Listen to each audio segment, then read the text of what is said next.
একজনের শুধুমাত্র বাড়ি আছে আর সে চলার মতো একটা ব্যবসা আছে বা সে কোনো একটা কাজ করে যেটাতে সে শুধুমাত্র চলতে পারে, এইরকম ভাবে সে চলে, কিন্তু সে 5 ওয়াক্ত নামাজ পড়ে, তাহাজ্জুদ পড়ে, মানুষকে সালাম দেয়, তার ছেলে সন্তানকে ইসলাম শেখায়। এইরকম একজন ব্যক্তি। আরেকজন ব্যক্তি সে নামাজ পড়ে না, সে সমাজে মানুষকে সালাম দেয় না, নিজের বড়ত্বতা প্রকাশ করে, এরকম মানুষ আমাদের সমাজে আছে না নাই? বলেন আছে না নাই? আছে। একটু টাকা পয়সা হয়ে গেলেই বাস, তাকে আর চিনাই যায় না, সালাম দেওয়া তো দূরের কথা। তো একটা মানুষ তার টাকা পয়সা হয়ে গিয়েছে, সে মানুষকে সালাম দেয় না, ইবাদত করে না, আমল করে না, নামাজ পড়ে না, মসজিদের সাথে সম্পর্ক নাই, কিন্তু তার 5টা ফ্ল্যাট আছে। কয়টা? বলেন না, সবাই বলেন কয়টা? 5টা ফ্ল্যাট আছে। তার 5টা গাড়ি আছে। কয়টা গাড়ি? 5টা গাড়ি আছে। সে প্রতি মাসে মোবাইল চেঞ্জ করে। কি চেঞ্জ করে? মোবাইল চেঞ্জ করে। সে প্রতি মাসে বাইক চেঞ্জ করে। কি চেঞ্জ করে? বাইক চেঞ্জ করে। কিন্তু তার মসজিদের সাথে সম্পর্ক নাই, মানুষকে সালাম দেয় না, মানুষকে ভালোবাসে না, কিন্তু তারপরেও মানুষ তাকে অনেক সম্মান করে, তাকে মানুষ দুনিয়াতে অনেক সম্মান করে, তাকে অনেক রেসপেক্ট করে, তাকে সালাম দেয়, তাকে বাহবা দেয়। সম্মানিত হাজিরিন, সম্মানিত উপস্থিতি, এই যে এই ব্যক্তিটা, দ্বিতীয় ব্যক্তি, এই ব্যক্তিটা দুনিয়াতে দুনিয়ার মানুষের কাছে, দুনিয়ার মানুষের চোখে একেবারে সফল না? সফল। কিন্তু আল্লাহ তাআলার কাছে এই ব্যক্তি কখনোই সফল হতে পেরেছে? বলেন হতে পেরেছে? না। আল্লাহ তাআলার কাছে সফল হচ্ছে প্রথম ব্যক্তি, যার বাড়ি নাই, গাড়ি নাই, কিচ্ছু নাই, কিন্তু আল্লাহর কাছে, আল্লাহর সাথে সম্পর্ক তার পরিপূর্ণ মজবুত আছে। এই জন্য আল্লাহ তাআলা বললেন, আসহাবুল জান্নাতি হুমুল ফাইজুন, তোমরা যদি সফল হতে চাও তাহলে তোমাদের জান্নাত অর্জন করতে হবে। তুমি অনেক টাকা ইনকাম করলা, অনেক বড় বাড়ি করেছো, অনেক কিছু করেছো, কিন্তু তুমি জান্নাত অর্জন করতে পারো নাই, সেই কখনো আল্লাহ পাক রব্বুল আলামিনের নিকটে সফল হতে পারে না।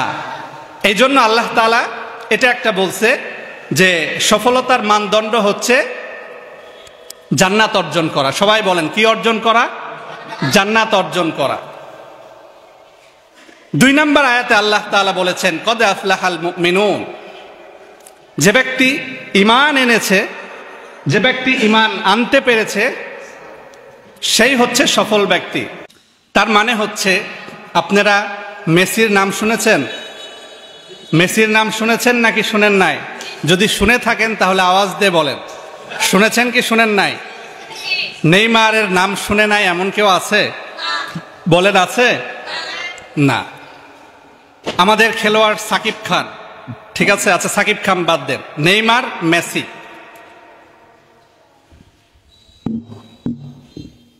তাদের টাকা আছে, পয়সা আছে, জনপ্রিয়তা আছে, সব কিছু আল্লাহ তাআলা তাদেরকে দিয়েছে।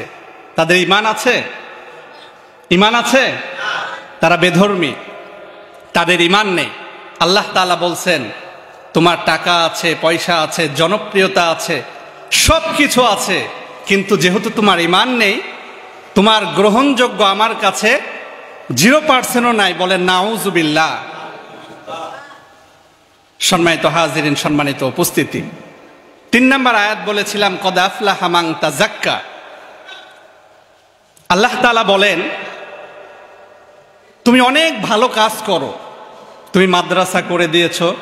আমার কথা কি আপনারা বুঝতে পারছেন? বুঝতে পারছেন? আপনারা যদি আমার কথার অ্যান্সার করেন, প্রতি উত্তর করেন, তাহলে আমি বুঝতে পারবো যে আপনারা আমার কথা বুঝতে পারছেন। আর যদি অ্যান্সার না করেন তাহলে মনে করব যে বুঝতে পারছেন না। আর যদি আপনি না বুঝতে পারেন, না শুনেন ভালো করে, তাহলে এই যে একটা সুন্দর একটা মজলিসে আল্লাহ তাআলা আপনাকে নিয়ে আসলো, তারপরেও যদি আপনি এখানে আসার পরেও যদি আপনি কিছু না নিয়ে যেতে পারেন, তাহলে কপাল পোড়া আমরা হব কি হব না? বলেন হব কি হব না? হব। তাহলে 3 নম্বর আয়াতে আল্লাহ তাআলা বললেন যে আপনি অনেক ভালো কাজ করেন, আপনি মাদ্রাসা করে দিয়েছেন, 5টা মাদ্রাসা করে দিয়েছেন। কয়টা? সবাই আমার দিকে তাকান। কয়টা? 5টা মাদ্রাসা করে দিয়েছেন। 10টা মসজিদ করে দিয়েছেন। কয়টা? 10টা মসজিদ করে দিয়েছেন। সব কিছু করে দিয়েছেন, কিন্তু আপনি যে এইগুলো করে দিয়েছেন এটা আল্লাহকে রাজি খুশি করানোর জন্য ছিল না, এটা ছিল মানুষকে দেখানোর জন্য।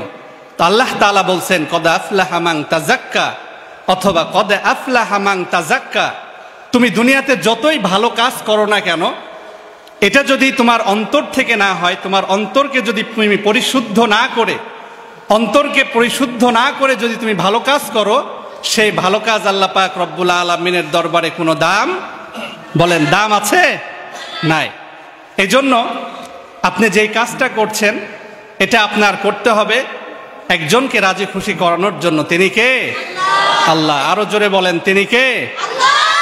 আল্লাহ। এই জন্য আপনি যদি সফল হতে চান তাহলে 1 নাম্বার হচ্ছে আমাদেরকে জান্নাত অর্জন করতে হবে। কি অর্জন করতে হবে? জান্নাত অর্জন করতে হবে। 2 নাম্বার হচ্ছে আপনি যদি সফল হতে চান তাহলে আপনার ঈমান আনতে হবে। কি আনতে হবে? ঈমান না এনে যদি আপনি দুনিয়াতে অনেক কিছু করে ফেলেন, আল্লাহ তাআলার কাছে কোনো দাম আছে? নাই। এজন্য 2 নাম্বার সফলতা হচ্ছে ঈমান আনতে হবে। 3 নাম্বার সফলতা হচ্ছে আপনি যাই করেন না কেন এটা আল্লাহকে রাজি খুশি করানোর জন্য করতে হবে। কাকে রাজি খুশি করানোর জন্য? আল্লাহকে। আল্লাহকে রাজি খুশি করানোর জন্য না করেন, আপনার অন্তর যদি পরিষ্কার না থাকে, আপনি যতই ভালো কাজ করেন না কেন সেই ভালো কাজ দিয়ে কোনো লাভ হবে না। কথা বলেন ঠিক কি না? সম্মানিত হাজিরিন, সম্মানিত উপস্থিতি, আল্লাহ পাক রব্বুল আলামিন আমাদের সকলকে বুঝার এবং আমল করার তৌফিক দান করুক। বলেন আমিন। সম্মানিত হাজিরিন, সম্মানিত উপস্থিতি, আমাদেরকে ভালো রাখে একজন, তিনি কে? আমরা এখন মূল আলোচনা করব।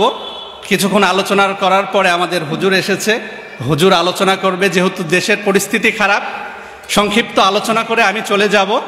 ইনশাল্লাহ কালকে আপনাদের সাথে আবার দেখা হবে। হুজুর আসছে, হুজুর আলোচনা করে শেষ করবে। আচ্ছা, তাহলে আমরা এখন মূল আলোচনা শুরু করব। আপনারা সবাই মন দিয়ে শুনবেন তো ইনশাআল্লাহ? আরো জোরে বলেন ইনশাআল্লাহ। আল্লাহ তাআলা আমরা যতটুকুই শুনি না কেন এটা আল্লাহ তাআলা যেন নাজাতের কারণ বানিয়ে দেয়। বলেন আমিন।